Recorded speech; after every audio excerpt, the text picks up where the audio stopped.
Herman Van de Velde, educador, docente, pedagogo, radicado en Nicaragua, pero no es de Nicaragua, y sin embargo, quienes hemos tenido la oportunidad de conocerlo físicamente o virtualmente todo este proceso de la pandemia y previo a la misma, pues ubicamos a Herman como el educador, el que genera, compartiendo esas imágenes, provocando la reflexión y el análisis. Sin embargo, este personaje que nosotros ubicamos en redes o en su trabajo docente tiene una historia de vida, y justamente la idea es de que nos compartas, mi estimado Herman, tu historia de vida aquí en Salud Cafetera. ¿Cómo estás? Bienvenido. Bastante bien, Tomás, y agradecido con vos por este espacio, de que a veces es muy interesante de poder conversar un poco de manera relacionada las cosas con la vida, y no solamente esas conferencias a veces muy académicas. Entonces, de verdad, muy agradecido por este espacio. Pero solo quiero una corrección, Tomás. Cuando me introdujiste, dijiste, no es de Nicaragua. Claro que soy de Nicaragua, Tomás, soy de Nicaragua. Y cuando me escuchan la historia de vida, ya van a darse cuenta que aunque me nacieron en otro lado, yo soy de Nicaragua, ¿verdad? Y con orgullo. Perfecto, orgullosamente nicaragüense. Y eso es bastante bueno. Y eso justamente permite entablar estas relaciones de hermandad con los distintos pueblos latinoamericanos, y ese también es otro elemento importante a rescatar. Pero bueno, mi estimado Herman, si bien haces la aclaración y acotación de manera orgullosa que eres nicaragüense, sin embargo, accidentalmente y por efectos de la vida, naciste en algún otro lugar. Cuéntanos esa parte, mi estimado Herman. Sí, a mí me nacieron en Bélgica, de que no fue decisión mía, porque si hubiera decisión mía, hubiera nacido en América Latina, en nuestra América, creo yo. Pero bueno, ya sabemos, ¿verdad? Esas son cosas que uno no decide. Nací en Bélgica y en el 1956, de una familia de origen campesina, tanto mi mamá como mi papá, en un pueblito rural en aquel tiempo, a 15 kilómetros de Amberes. No siguieron después trabajando como campesinos, porque poco a poco también el pueblito, que solo de 3,000 habitantes en aquel tiempo. Entonces poco a poco también, ahorita por ejemplo, este es un pueblo muy cercano a Amberes y es como pasa la autopista, etcétera. Pues entonces ha cambiado totalmente. Pero en aquel tiempo era muy bonito, muy interesante vivir ahí, la vida social fue muy interesante. Y más aún creo que porque mi papá tenía una función de que era supuestamente, le decían policía, ¿verdad? Pero realmente era como alguien que tenía que cuidar el campo, así se llamaba, cuidador del campo. Y entonces, pero más que todo era el trabajo social a nivel del pueblo, pero era el único. Entonces, cada problema que había a nivel social, a cualquier nivel, ahí tenían que buscar a él. Y entonces yo creo que eso también fue ya de hecho algo muy interesante y una influencia de hecho también en mi propia vida, ¿sí? Allí fue donde fui a la escuela primaria en ese pueblito, pero después de quinto grado me mandaron para un internado un poquito más lejos, porque allí no había secundaria. Entonces, además del mismo director de la escuela primaria, sugirió que fuera ya ahí a partir de sexto grado. También eso tenía que ver con otra cosa, Tomás, que el hecho de que a los 8 meses a mí me dio la polio. Okay. La polio. Y entonces de que esto también significaba de que era un poco difícil que yo pudiera ir en bicicleta o en aquel tiempo o en transporte público, ir a una escuela de secundaria en otro lado. Entonces por ahí a ese internado. El internado en sí yo lo disfruté muchísimo, porque esta era la época de los años 68, alrededor de ahí. Entonces esta era una revolución en aquel tiempo de que uno como jóvenes, nosotros teníamos una libertad y podíamos hacer muchas cosas, tomar muchas iniciativas. Pero además de eso, en Bélgica me integré también a un movimiento juvenil, que también fue muy interesante, muy bonito, primero como miembro de los chiquitos creciendo y después también a nivel de líderes del movimiento juvenil. Entonces, todas esas experiencias fueron muy importantes. Al final de secundaria fui a estudiar a Lovaina. En Lovaina estudié la carrera de Ciencias Pedagógicas durante 5 años. Lo que tal vez fue muy importante ahí es de que, como siempre digo yo, en las carreras universitarias uno tiene profesores que le encantan y otras profesoras o profesores que uno dice, ¡ay, qué horror! ¿verdad? Igual lo dicen de nosotros todavía ahorita también. Claro. Yo me acuerdo uno que era de la pedagogía social y que nos dio un listado de 10 o 15 libros que teníamos que leer y después comentar. Entonces, 2 de esos libros que yo seleccioné, de que uno era La pedagogía del oprimido de Paulo Freire y el otro libro era La desescolarización de la sociedad de Iván Illich, que en aquel tiempo vivía en Guadalajara, en México, creo que era Guadalajara. Y entonces, aunque Iván Illich no era mexicano, pero igual él también escribía desde el contexto latinoamericano. Y por supuesto, La pedagogía del oprimido de Paulo Freire, que tuvo un impacto muy fuerte. Igual porque yo así poco a poco también me fui integrando después de la universidad, específicamente en los comités de solidaridad con Nicaragua, con la Revolución Popular Sandinista, porque yo salí en el 80. Entonces, en el 79 fue el triunfo de la Revolución Popular Sandinista. También estaba en un comité de solidaridad con el pueblo, con la lucha del pueblo salvadoreño. Pero además yo tenía un hermano. Entonces, después de la universidad empecé a trabajar 3 años en una escuela normal en Malinas. A ver, además vamos a hacer un pequeño alto ahí, mi estimado Germán, porque me interesa mucho no solamente esta línea de tu formación ya hacia lo profesional, sino tu formación humana, porque me parece, estoy convencido que tu formación, si bien tiene una presencia pedagógica, educativa, me parece que tu mayor presencia es desde lo humano. Y ahí, considerando el pueblo tan chiquito que comentas, donde naciste, de 3,000 personas más o menos, con tu padre haciendo una función no de policía, no de guardián, sino como una especie, digamos, de árbitro social, que quizá, y eso tú nos lo vas a compartir ahorita, eso generó un impacto en ti para tener una cercanía con la gente para lo que hoy conocemos como la cooperación genuina. Pero cuéntanos un poco de tu vida cotidiana en tu infancia, cómo te desarrollaste en familia, eres el más chico, el más grande, el mediano, cuántos hermanos eran, etcétera. Dale. Mire, yo creo que sí, Tomás, vos tenés toda la razón. Yo creo que en la formación de uno, o en mi caso por lo menos, yo hasta que, con frecuencia yo digo, yo los 5 años en la universidad aprendí más fuera de la universidad que en las aulas. Porque igual durante esos 5 años en la universidad tuvimos la experiencia de alquilar una casa con otros 5 colegas estudiantes. Entonces solo era entre las 6 teníamos que arreglar, gestionar la casa.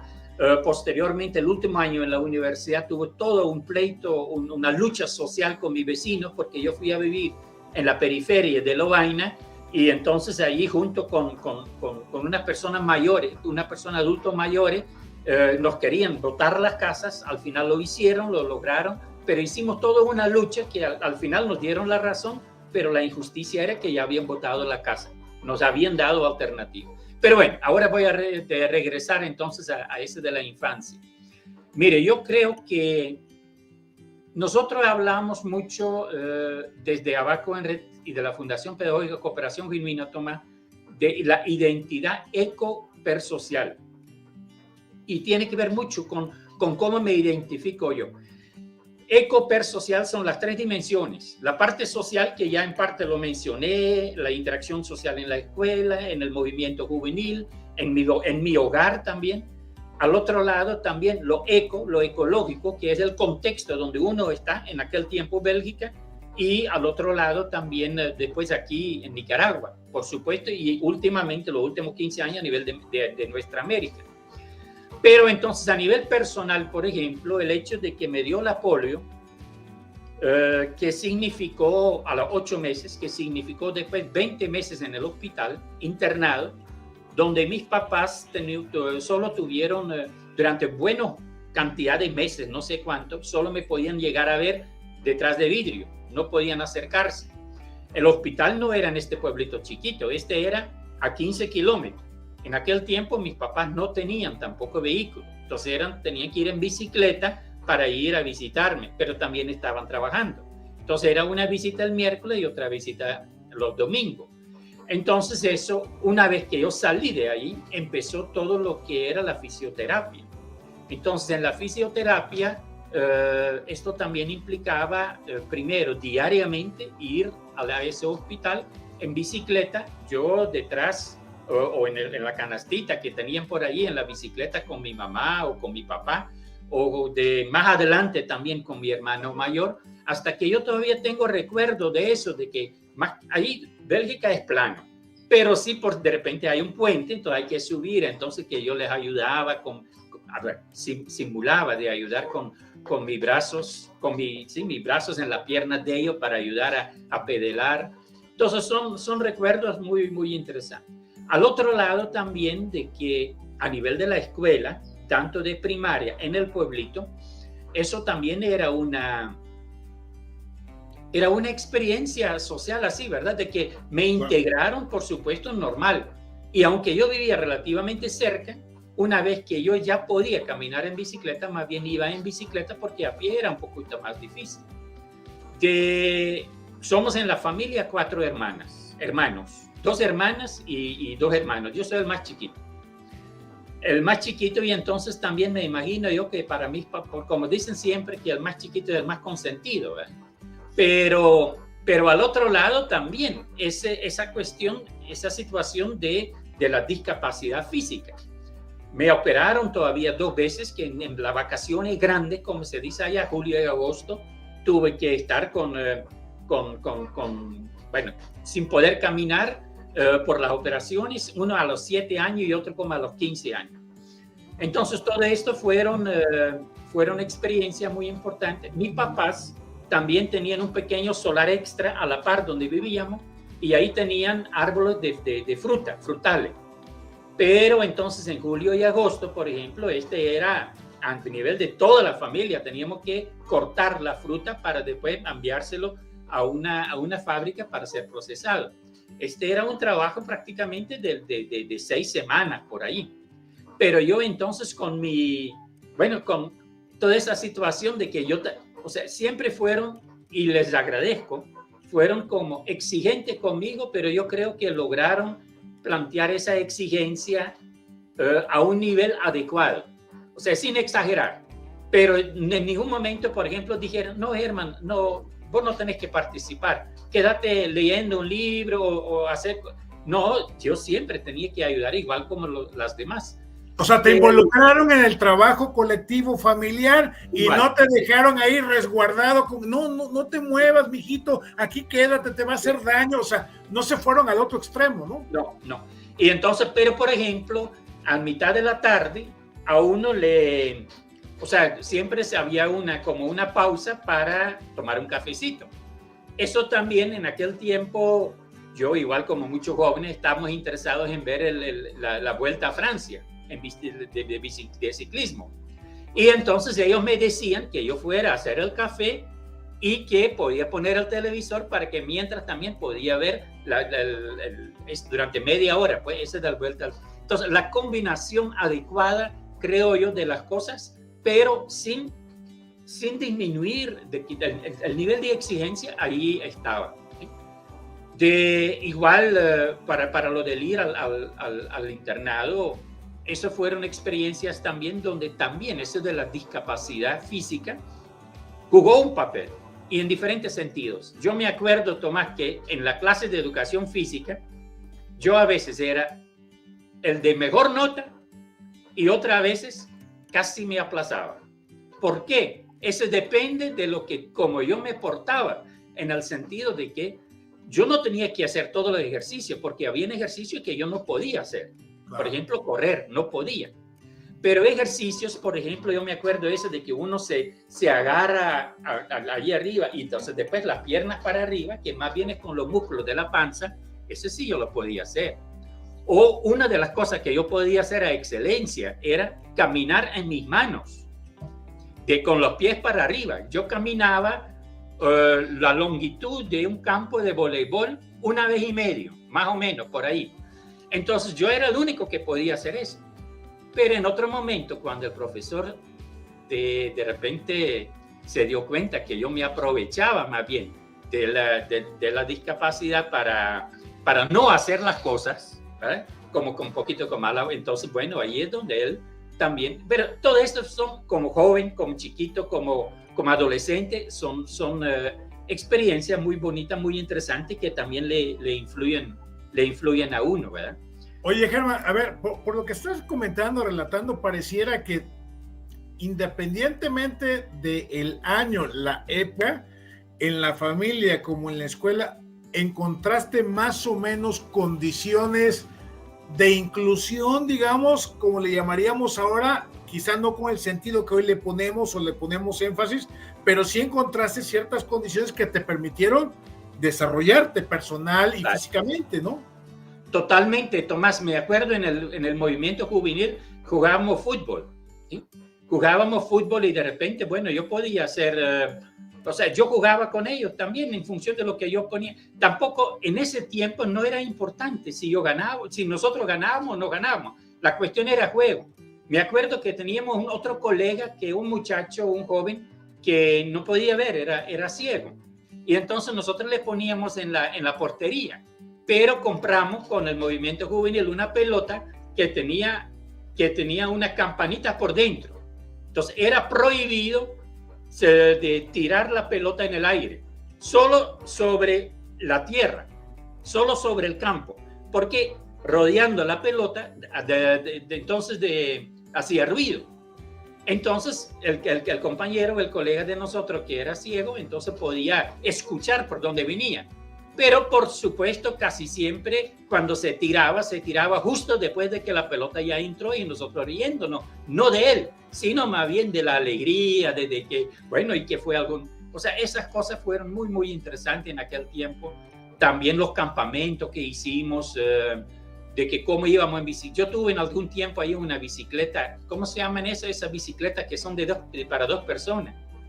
De que, yo no me acuerdo cómo se llama, pero bueno, entonces yo en la parte de atrás y a veces hasta con la pata para arriba, ¿verdad? De que disfrutando de que el otro estaba haciéndole, no, o sea, era de verdad una convivencia muy bonito, muy sana, y como vos decís, yo creo que yo he experienciado en aquel tiempo claramente eso de la inclusión, y no solo en Bélgica, igual. Tomás, yo no sé si ya puedo pasar un poquito a la decisión de venir para Nicaragua. Sí, sí, sí. Que fue después de 3 años, 3 años trabajé en la Escuela Normal de Malinas. Fue muy interesante porque teníamos un director que después yo lo seguí visitando aquí con Maribel junto hasta que el señor falleció, pero muy abierto pedagógicamente. Y la organización docente era de que los pedagogos eran los tutores. Entonces, pero nosotros teníamos un tiempo completo con una sola sección, porque trabajábamos asignaturas de orientación mundial, pedagogía, didáctica, psicología. Entonces teníamos muchísimas horas con una sola sección. Entonces la relación con los muchachos y las muchachas también era muy, muy, muy fuerte. Y también el sistema de evaluación muy alternativo, y bueno, fue muy bonito la experiencia, igual el intercambiar con mis colegas pedagogos de la otra sección. Oye, Germán, ¿ese era el modelo educativo en Bélgica o era un experimento educativo por fuera del sistema, algo alternativo, o así estaba planteado el modelo educativo? No, más bien diría yo de que esto era un atrevimiento de nuestro director de fomentar ese tipo de experiencias. No es que en todas las escuelas así sea así. Y ahí todavía creo que otra anécdota que tal vez es interesante. mi papá y mi mamá, cuando yo terminé de estudiar, querían que yo regresara a la casa, pero en realidad desde mi sexto grado ya estaba fuera de la casa. Entonces, cuando terminé de estudiar, yo solicité en varios lados y yo caí, por suerte, en un periodo que había mucha necesidad para pedagogos. Yo podía empezar en 4 lugares a trabajar. Inmediatamente terminé en julio de estudiar y ya en septiembre podía empezar en 4 lugares. Mi criterio para seleccionar decidir dónde iba a trabajar era el lugar que quedaba más lejos de la casa de mis papás, para que no pudiera regresar a la casa y que tenía que aceptarlo, ni modo, ¿verdad? Pero bueno, la cuestión es de que también en esos años yo metía también dentro de la escuela la solidaridad con Nicaragua especialmente. Cada año, los 3 años, hicimos todo un día de solidaridad con Nicaragua, con stands, bueno, muchas cosas. Pero igual...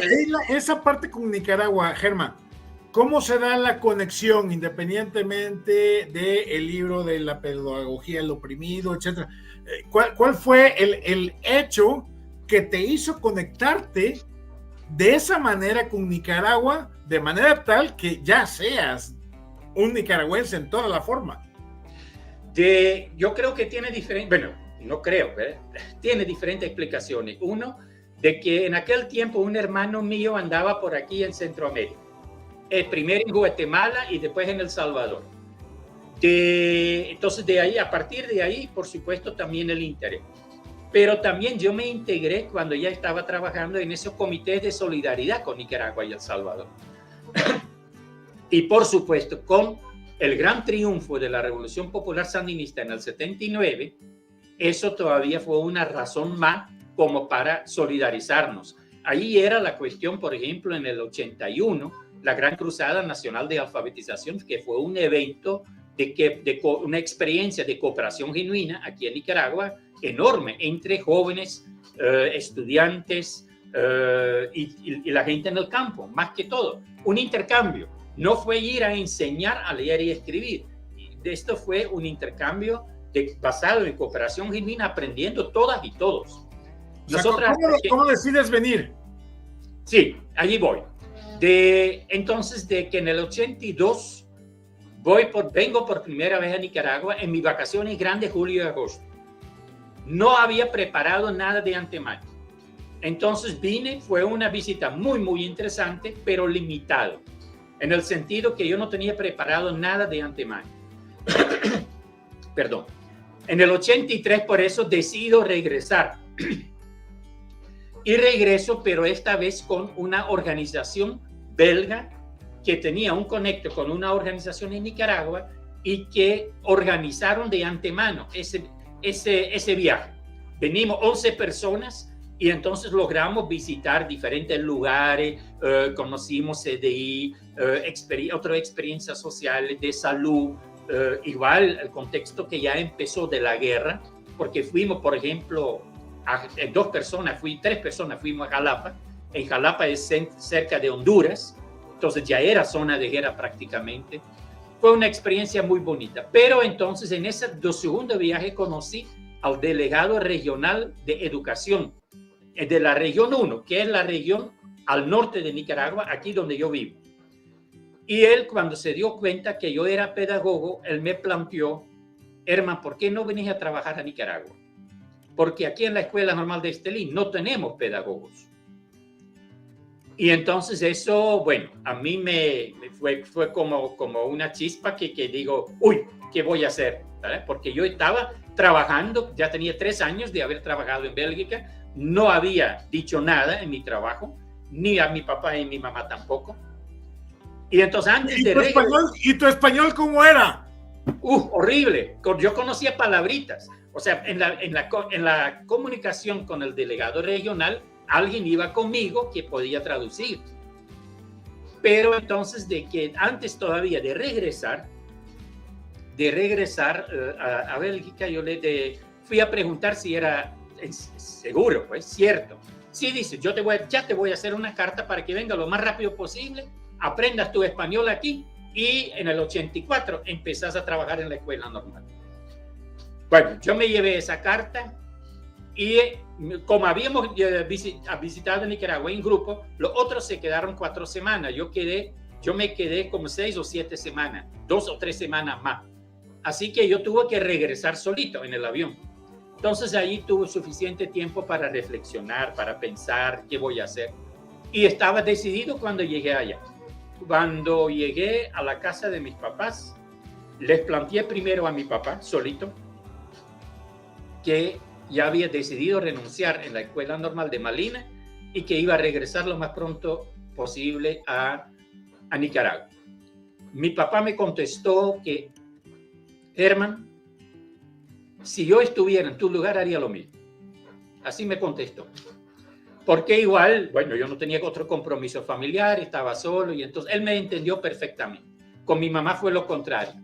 Ella más bien se puso a llorar y la entiendo, ¿verdad, Tomás? Porque con toda esa lucha que ellos tuvieron conmigo por lo de la polio, lo que le había costado de la cuestión de la fisioterapia y todo eso, mi mamá siempre decía que rezaban antes para que por lo menos pudiera quedarme vivo, aunque fuera en una silla de ruedas. Entonces miren que de repente uno lo supera, logra estudiar, logra graduarse, logra un buen trabajo. Entonces, si de repente uno dice, este buen trabajo, me renuncio a eso y me voy a un país prácticamente ya en contexto de guerra.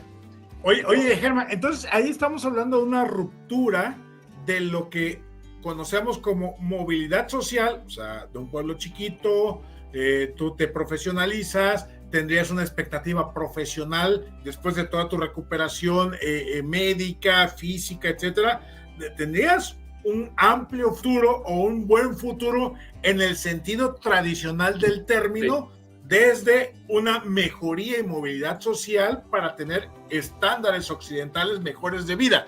Y sí, lo que representaba Nicaragua era la aventura dentro de la guerra.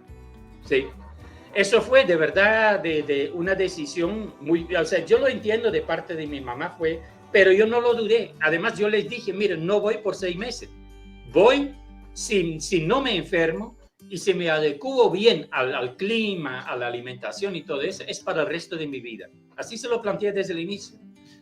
Y el día siguiente igual fui donde el director de la escuela a poder poner mi renuncia y él me reclamó, dice que Herman, eso lo hubieras hecho en julio para que yo pudiera buscar un repuesto, pero dice, yo entiendo, porque además dijo el director entonces, yo lo preveía venir, no me asusta para nada, conociéndote aquí en la escuela, también entiendo que tomaste esa decisión. Entonces yo empecé a arreglar todo, yo vivía solo en una casita chiquita que alquilaba, entonces arreglar todo eso. Invité a mis amigos, amistades, sin decir algo, y cuando llegaban a la casa yo les dije que, mira, yo voy de viaje, ya no necesito nada de esto, escogen algo y llévenselo. Entonces fue bonito cada despedida de las amistades, y esto fue ya al inicio de septiembre. Al 30 de octubre del 83 fue mi viaje ya de regreso para Nicaragua. El 31 vine aquí. Tenía septiembre, octubre, noviembre, diciembre, enero y febrero para aprender el español muy intensivamente, pero muy rico también la experiencia. Y a partir de marzo, frente a estudiante, 40 horas frente a estudiante en la semana, 30 de lunes a viernes y 10 los sábados. ¿De qué nivel, Germán? Esa era educación. No, de allí nosotros en aquel tiempo eran 3 planes. Había plan A, que era formación de estudiantes con primaria aprobada. Plan B era con ciclo básico aprobado, 3er año de secundaria. Y plan C eran bachilleres, que estudiaban para maestro. Ahora ya todo es educación superior. Pero de verdad fue muy complicado. Bueno, complicado en el sentido, mire, lo que yo siempre digo, Tomás, si a mí me preguntan, Germán, y vos 39 años, este año, acabo de cumplir 39 años, ¿qué ha hecho en Nicaragua? Yo contesto eso con una sola palabra, aprender. Y sigo aprendiendo. Con todo lo que yo hago, la interacción que tenemos con otras personas, los escenarios que podemos construir, es todo un aprendizaje muy interesante. Entonces, a partir de, bueno, los primeros 4 meses, todos los días con un profesor durante una hora que me guiaba, que me ayudaba para aprender español, me daba tarea para el resto del día. En la casa donde convivía con otros dos, solo hablando español. Y en las noches teníamos ya en ese tiempo aquí los CEP, que eran colectivos de educación popular, que era la continuidad de la alfabetización, donde gente de los barrios periféricos, porque yo vivía en un barrio periférico, de que allí se reunían para seguir aprendiendo también. Yo me integraba ahí en 3 barrios diferentes, 2 veces a la semana, 6 días a la semana. Y entonces eso era más que todo con el objetivo de escuchar, para acostumbrarme al lenguaje, de aprender vocabulario, de la gramática y todo, no tanto de participar yo hablando, pero más que todo de escuchar me sirvió muchísimo. Pero después, y al mismo tiempo también ya me habían dado acceso a la biblioteca en la escuela normal, y entonces esto significaba también leer más que todo libros en español de pedagogía, psicología, con el diccionario, buscar cada palabra que uno no entendía, preguntar a otros, ¿verdad? Yo todavía mantengo comunicación con varios de mis colegas en aquel tiempo, desde el primer año. Una de ellas, por ejemplo, trabaja con nosotros en el equipo de Abacorret, ahorita nuevamente. Entonces es bonito de que cómo volvimos a encontrarnos en algún momento. Entonces, oye, Germán, y en tu vida cotidiana, en cuanto, más allá del lenguaje como tal, sino la comida, el agua, la habitación, donde vivías, el barrio, etcétera, ¿qué tanto choque hubo o qué tan fluido fue el cambiarte de Bélgica para Nicaragua? Y cómo te fuiste adentrando justamente, o más bien, cómo Nicaragua se te fue introyectando en las venas, mi estimado Germán. Sí, eso fue de manera muy espontánea. Yo digo siempre, Nicaragua, el pueblo de Nicaragua es un pueblo muy hospitalario en el sentido de que aquí hubo una aceptación. Hablamos de la inclusión en Bélgica, ¿verdad? Pero también la inclusión aquí, pero esta vez no por una discapacidad, sino simplemente por solidaridad con alguien que llegaba a Nicaragua y que quería integrarse en el proceso de la revolución. Como el barrio donde yo vivía era un barrio periférico de Estelí, o sea, después de ese barrio ya no había más. Por el contexto de la guerra, más especialmente aquí en el norte, había vigilancia revolucionaria en todos los últimos barrios alrededor de Estelí. A mí me integraron inmediatamente en la vigilancia revolucionaria, tenía que hacer poste. Entonces, de ahí nomás yo aprendí manejar el fusil, de armar y desarmar el fusil. Otro elemento que abona al tema de la colaboración. Todo, sí. Entonces eso de verdad fue genial, cómo me integraron en todito. Yo nunca sentí así que aquí como una discriminación de la integración. Fue el hecho de la comida, la alimentación, nunca tuve problemas con eso. En Bélgica los frijoles más que todo son blancos. Yo me acuerdo que en mi juventud, mi adolescencia, en la casa de mis papás, yo odiaba los frijoles, peor la sopa de frijoles. Aquí en Nicaragua yo no tengo ningún problema con los frijoles. Entonces todas estas cosas son muchas veces psicológico también, ¿verdad? Claro, si uno quiere integrarse, también en la escuela normal, fíjese que yo fui a la escuela normal a presentarme nadie fue conmigo. Y yo con solo hablando algunas palabras en español, pero de repente yo me fui ahí, me busqué, yo ni sé cómo, me ubiqué en la biblioteca, habían colegas docentes entonces que se acercaron y busqué eso, de dónde viene, a qué venís, pero bienvenido, de verdad fue otro elemento de la integración, Tomás. Oye, ¿algún apodo, el güero, el extranjero, el belga, algún apodo que te recuerdes si es que te lo pusieron? Fíjate que no. Yo no me acuerdo de ningún apodo que me han puesto. Siempre me han dicho Herman. Herman, okay. De que no. Algunos lo pronuncian diferente porque Herman aquí no existe, aquí es Germán. Sí, exacto. ¿Verdad? Pero de apodos no, fíjate que no. Pero mira, otro ejemplo de lo de la inclusión y la integración. Yo recién llegado aquí en el 84, ¿verdad? Pero en el 84 hay elecciones en Nicaragua. las primeras elecciones y después del triunfo de la Revolución Popular Sandinista. No me acuerdo muy bien en qué mes, tiene que haber sido como en abril, mayo, junio, no sé. Pero los estudiantes de las escuelas normales fueron formados en brigadas para hacer trabajo cívico en el campo, para visitar los hogares,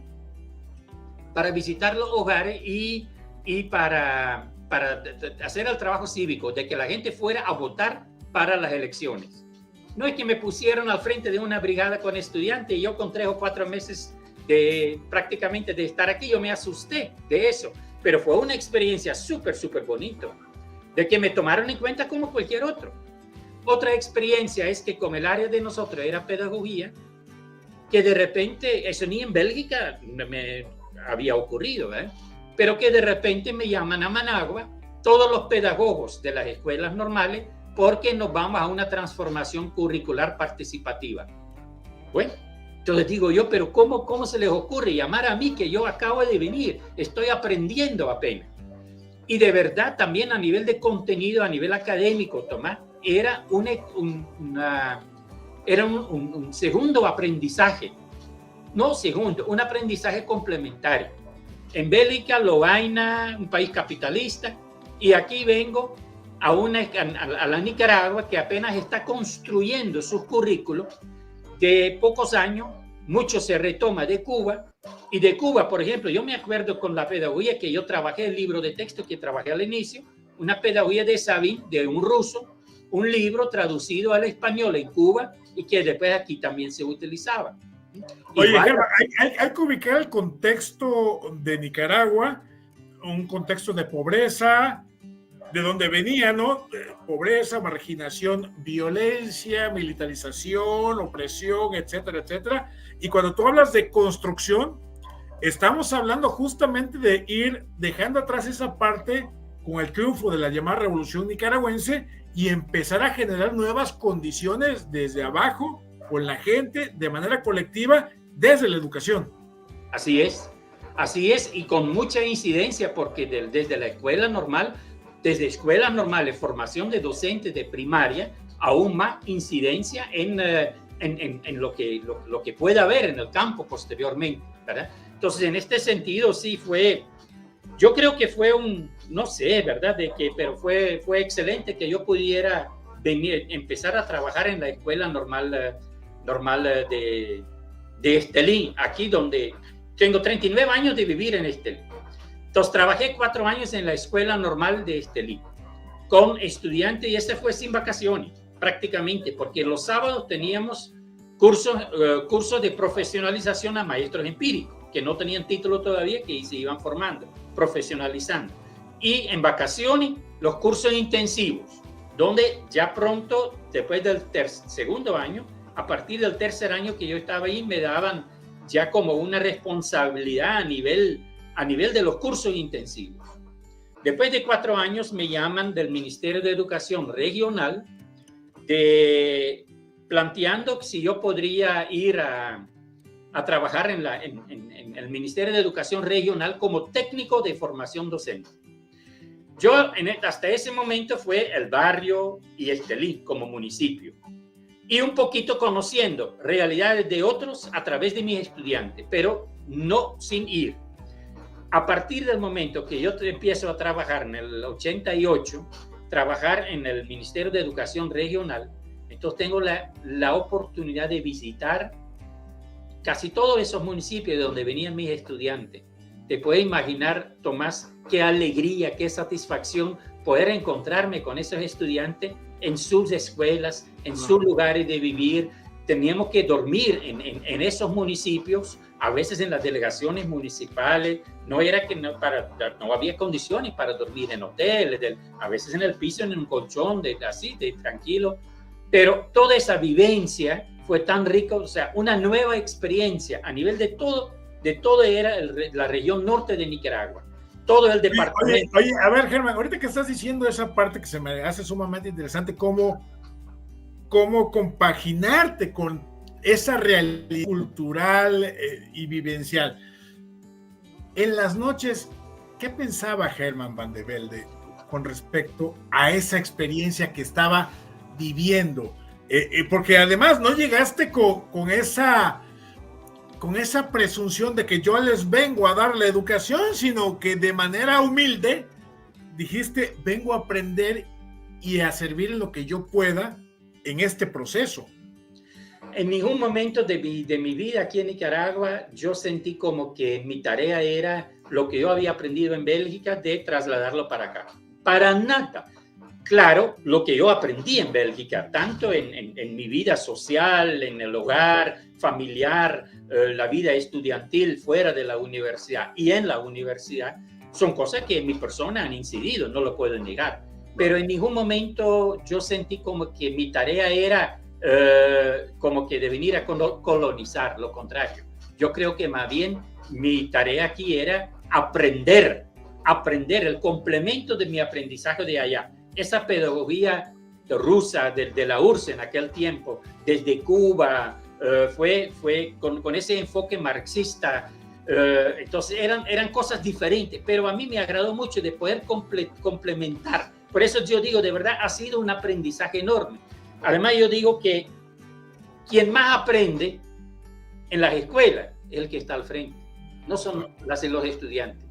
Pero si vos sos un docente de verdad consciente y te preparas bien para hacer tu trabajo de facilitación, vos vas aprendiendo muchísimo. Y así fue en mi caso, Tomás, porque después a nivel de la región, visitando cada uno de esos municipios, las conversaciones con los delegados municipales, con maestras y maestras, con la población en general, fue excelente. Además, tuvimos, por ejemplo, una experiencia súper bonita en Jalapa, porque nosotros en la región teníamos 3 escuelas normales. Escuela Normal de Estelí, Ocotal y Jalapa, en el norte de Nicaragua, en la frontera, Jalapa.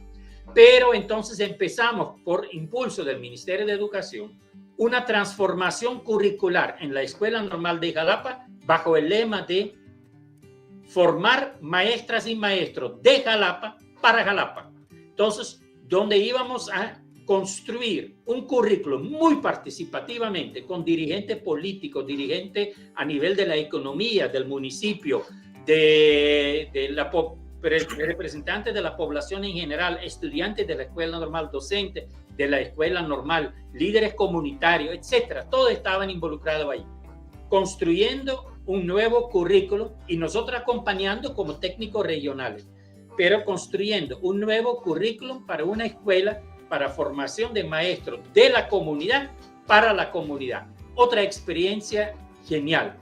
Pero ahí sí me frustré, porque en el 90 ese proceso no había culminado y en el 90 perdemos las elecciones aquí en Nicaragua.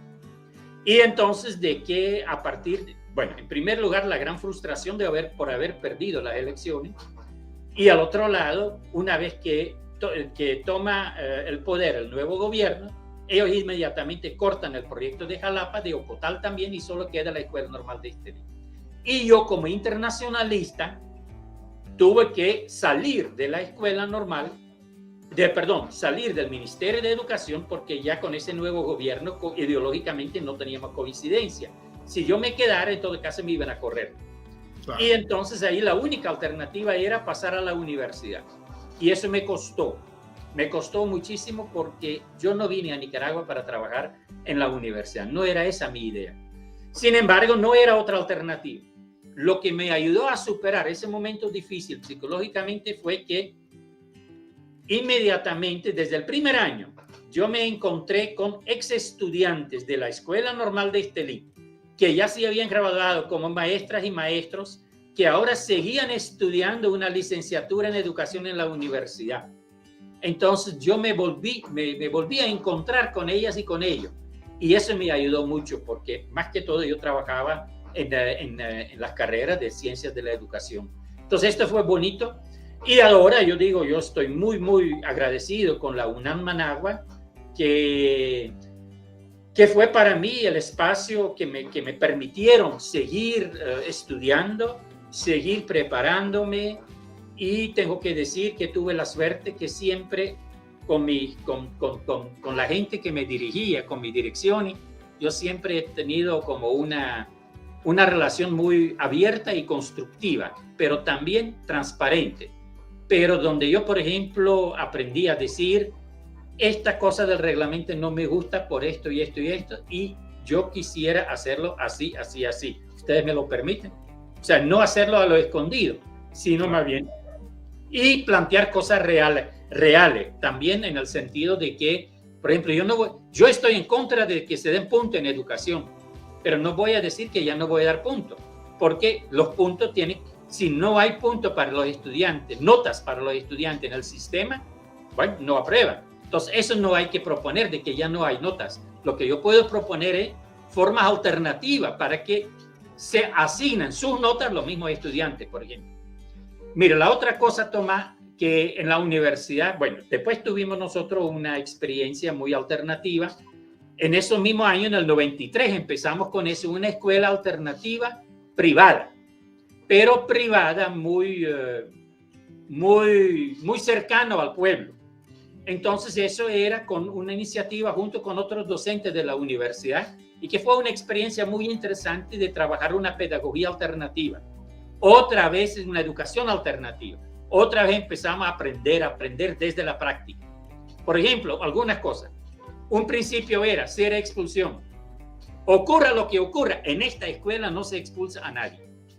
Tuvimos una situación donde una maestra de repente dice, hubo un pleito con un estudiante y la maestra dice, ¿se va él o me voy yo? Logramos, dialogando, que los dos se quedaran. Muy interesante ese tipo de experiencia. La capacitación docente, ahí también muy interesante. Después tuvimos un centro de investigación, capacitación y acción pedagógica como ONG alrededor de eso, para sistematizar eso un poco y también para integrar una educación técnica para jóvenes que más lo necesitaban. Todo esto terminó en el 2007 cuando asume de nuevo un gobierno sandinista y que abran espacio para todo el mundo de manera gratis. Entonces se decidió que la razón de ser de esa escuela ya no existía la razón de ser.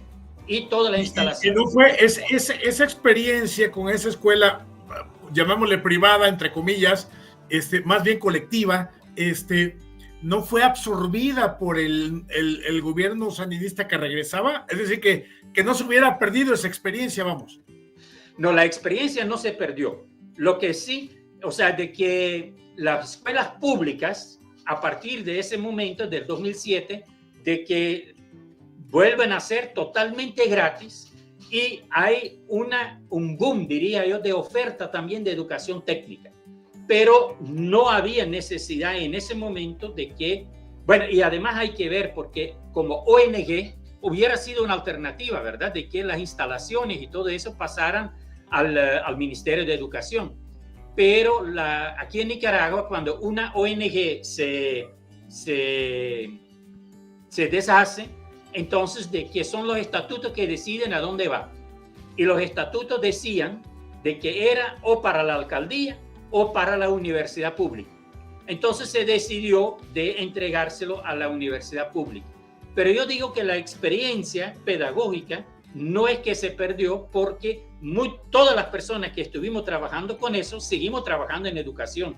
Y a partir de ahí, por ejemplo, también nosotros, de cara a la educación pública aquí en Nicaragua. Entonces no fue una experiencia perdida, sino más bien a mí me alegra que se tuvo el valor, y ya no me incluyo porque yo ya no estaba en la dirección, pero que se tuvo el valor de cerrar, porque muchas veces ONGs lo que pretenden es, hay que conseguir proyectos, el que sea, para garantizar empleo para sus propios trabajadores.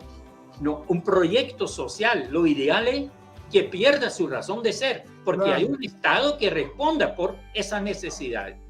Otro elemento muy importante, Tomás, de que para ilustrar cómo mi vida aquí ha sido aprender. De repente, desde Bélgica, de nuevo, me plantean la posibilidad de trabajar a nivel de Centroamérica, Honduras, El Salvador, Guatemala y Nicaragua.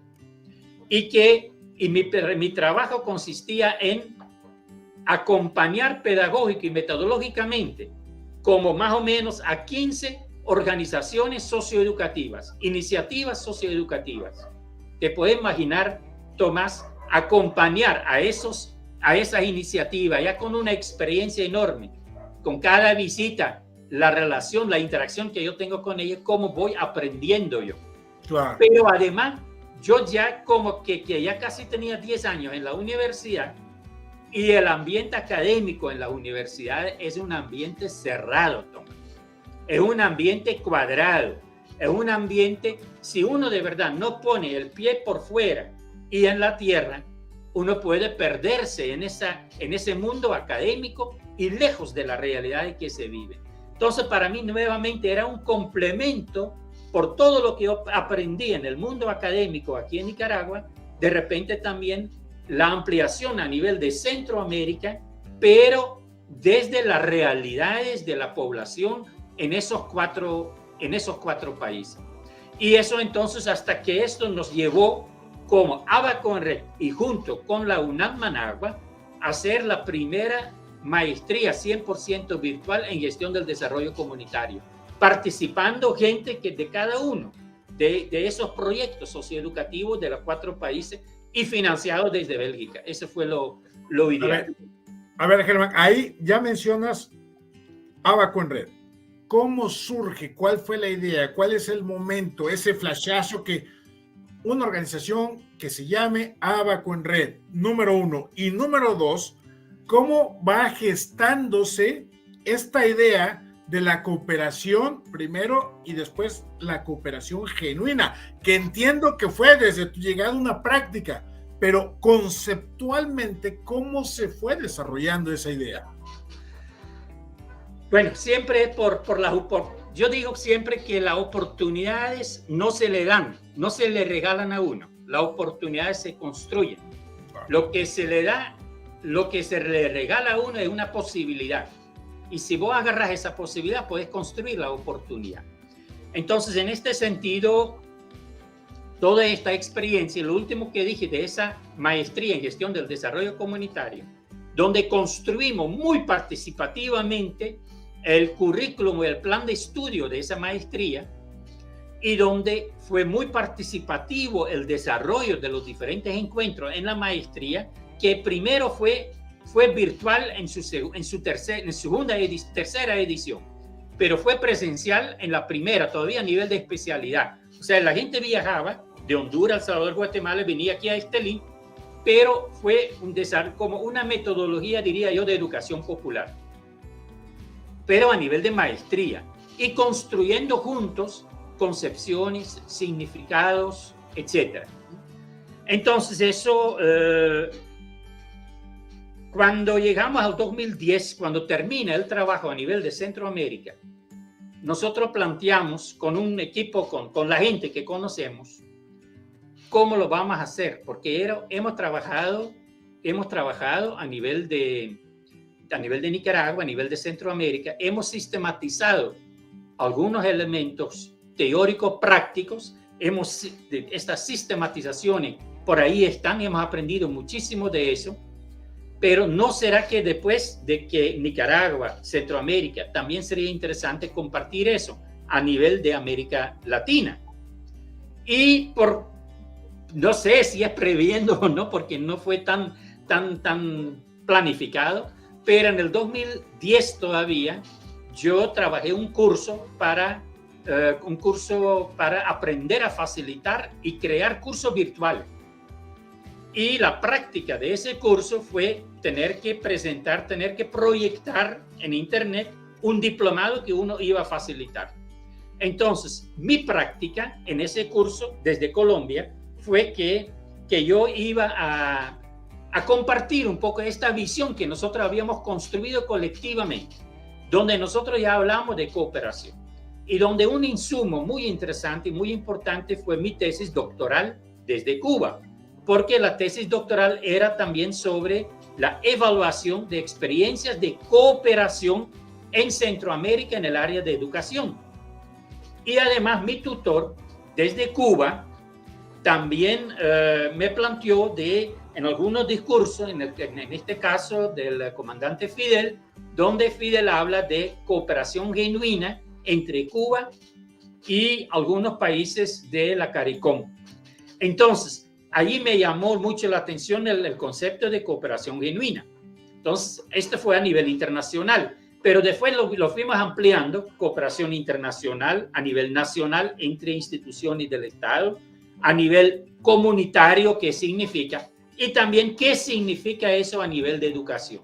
Entonces, ahí es donde entonces empezamos nosotros a usar, a referirnos a la cooperación genuina, que poco a poco primero hablamos de un paradigma, pero los paradigmas son muy cerrados, entonces lo cambiamos ahorita a una visión vital esencial, esencia para la vida, es el cooperar genuinamente, porque el competir excluye, mientras que la cooperación genuina, algo que yo he sentido en mi vida, así me han tratado, cooperando genuinamente casi todo el tiempo. Y entonces, ¿de qué es esa esencia de la vida? Disfrutar la vida significa que logremos cooperar genuinamente. Después, pero construcciones colectivas. Lo ecopersocial surgió de allí. Al otro lado, decimos cooperación genuina, un camino y un horizonte. Este es un aporte de nuestro amigo mutuo Osvaldo, que de repente lo planteó así. O sea, en ningún momento todo lo que nosotros planteamos, Tomás, es algo como que es un planteamiento de Herman, ¿sí? De repente nosotros decíamos, importante es el arte de escuchar, el arte de comprender, todo eso. Pero Maribel aquí de repente decía, no, tenemos que incluirnos. Entonces es el arte de escucharnos, el arte de comprendernos, yo a vos, pero también vos a mí y yo a mí también y vos a vos también. O sea, de manera eso fue también algo que mucho llama la atención a la gente ahorita, que le ponemos ese nos. No es educar a la gente, no es concientizar a la gente, es educarnos, porque yo no puedo decir como que yo ya soy educado y que ya no tengo que aprender. Mi vida es aprender hasta que me muera, ¿sí? Entonces esto lo vamos a seguir haciendo. Entonces así surgió Abaco en Red, a partir de este primer diplomado virtual, donde participaron 30 personas, algunos de ellos muy entusiasmados, siguieron con nosotros y poco a poco se fue creando. Pero como Abaco en Red es una iniciativa privada prácticamente también, porque esta fue la persona jurídica que encontramos lo más rápido para poder crear y poder funcionar.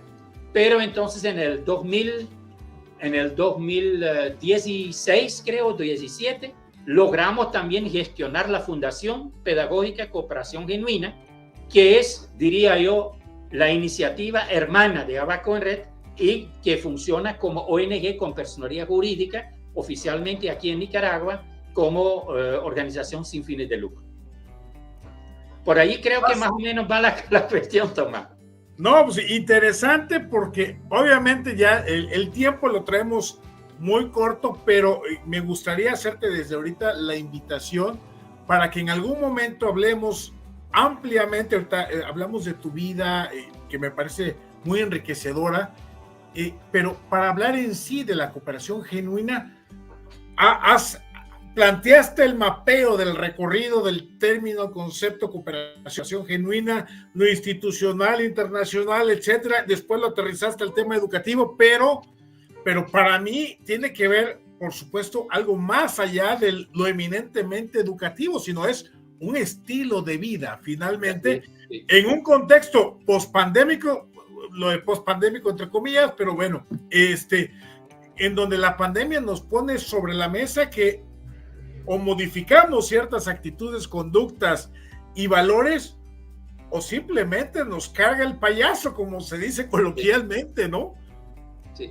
Ya no somos tampoco, nosotros no somos lo único que plantean eso, ¿verdad, Tomás? De que si queremos, entre comillas, sobrevivir, no como humanos, sino como tierra, claro. Y bueno, a nivel, bueno, tenemos que aprender a cooperar genuinamente.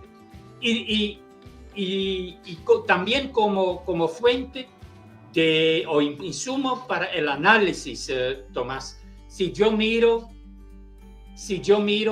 las organizaciones internacionales y entonces hacen una licitación de proyectos porque quieren cooperar, dicen, pero hay que llenar hay que llenar el formato que ellos deciden. Y tiene que ser en el área donde ellos deciden, porque son la área prioritaria para ellos. Yo digo, cooperación genuina no sería que digan, presenten los proyectos que ustedes necesitan y nosotros vamos a tratar de comprender, escuchar para comprender lo que ustedes quieren decir. Y si es necesario trasladarlo o de ponerle en otro formato, nosotros lo vamos a hacer, después lo regresamos para que ustedes digan si está bien o no. ¿Por qué nosotros tenemos que adecuarnos a esos formatos con todavía todo características coloniales impuestas por ellos? No, ellos deberían adecuarse a nosotros y aprender de nosotros para que sea una cooperación genuina de verdad. O sea, hasta en ese tipo de cosas. Otros elementos, le voy a dar solo un ejemplo, Tomás. No sé si vos te acordás que en algún momento la UNESCO, creo que fue la UNESCO, que planteó que hay que aprender a conocer, aprender a saber, aprender a hacer, y después dicen aprender a ser. Pero los pilares básicos de la educación que le llamaron, ¿no? Pero a nivel mundial, todo el mundo empezó a hablar de la necesidad de aprender a hacer. Pero yo digo, Tomás, ¿no es una grosería? Porque el chigüincito que nace, o la chigüina que nace, el niño o la niña que nace, ¿acaso que no es? Tiene que aprender a hacer. A mí me parece una grosería decir que tiene que aprender a hacer. Otra cosa es que yo digo, tiene que pasar por todo un proceso de aprendizaje para ir creciendo como persona dentro de su comunidad, pero en todo caso deberíamos decir aprender a ser siendo, no aprender a ser así nomás, pero nadie lo critica. Entonces, y así hay, la educación basada en competencias, Tomás, ese está impuesto a nivel de todo el mundo, pero hay que investigar de dónde viene eso. ¿Por qué no trabajamos de una educación basada en la cooperación genuina? Claro que no, por el momento, por lo menos no, porque las competencias se refieren al producto final, pero desde mi punto de vista, desde la cooperación genuina, más importante que el producto final en este momento es el camino que llevamos. Porque podemos tener dos niños o dos personas, dos adolescentes que tienen una nota igual de 75. Pero si el camino que lleva para uno a esa nota de 75, uno que viene de 100, 95, 90, 85, 80, ahora 75, y el otro viene de 60, pero va subiendo, 65, 68, 70 y ahora está en 75. El producto es el mismo, pero la valoración no puede ser lo mismo. Incluso, Germán, el contexto, ¿no? Porque uno puede tener una casa, comida 3 veces al día, dormitorio, acceso al internet, etcétera, etcétera, y el otro pudiera medianamente comer una vez al día en un espacio campirano con dificultad para llegar a la escuela. Son condiciones que no son parejas para uno y para otro, y que por lo tanto la valoración del 75 y el 75 debe ser distinta.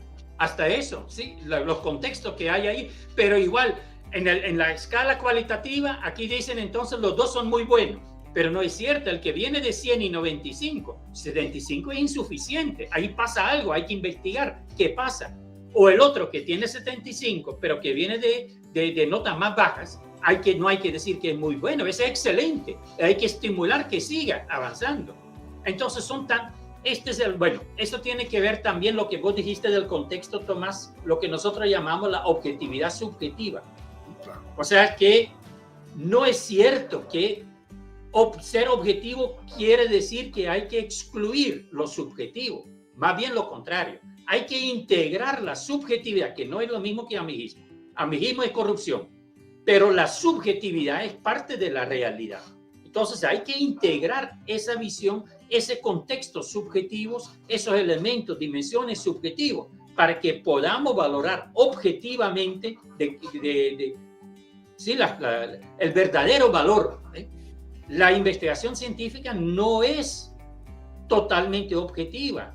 Si vos tenés que partir, dicen, identificar un problema y después definir un tema, eso lo hacen personas. Ahí hay intereses de por medio, intereses institucionales, intereses de personas, de investigadores, de los que se llaman científicos. Qué horrible esa etiqueta. Pero entonces todo eso, entonces la subjetividad es parte de nuestra realidad. Claro. Terminamos esta entrevista. Todo objeto de estudio está definido por nuestra propia subjetividad. ¿Sí? Y terminamos esta entrevista y vos vas con un significado de lo que vivimos y yo voy con otro significado de esto. Pero esos significados son tan importantes de cara a cómo seguimos actuando. ¿Sí? Por eso nosotros también hablamos de la pedagogía de la significación, que es algo fundamental también. Así es, mi estimado Germán. ¿Con qué nos quedamos para cerrar esta deliciosa charla contigo? Una invitación a todo el mundo de que vayamos viendo algunos elementos, algunas cositas chiquitas, contextos pequeños, donde podamos ir aprendiendo a cooperar genuinamente. No nos metamos en función de que de un día para otro, porque este es un cambio de actitud, pero son cositas de que evitemos el competir. En la casa, si tenemos hijos, no le digamos a uno, mira a tu hermano que bien lo hace. No. Los hijos son diferentes. Entonces, de que encontremos contextos muy pequeños donde podamos realizar el cambio. Porque, y el primer contexto de eso es aquí adentro, uno mismo. Porque no puedo transformar mi contexto, mi alrededor, si yo no cambio. Entonces, esta es una invitación, creo yo, Tomás, y donde yo la parte personal, histórico, así, de mi vida, yo creo que no la puedo desligar totalmente también de esta visión vital esencial de la cooperación genuina. Atrevámonos, enredémonos y atrevámonos. Y muchas gracias por este espacio.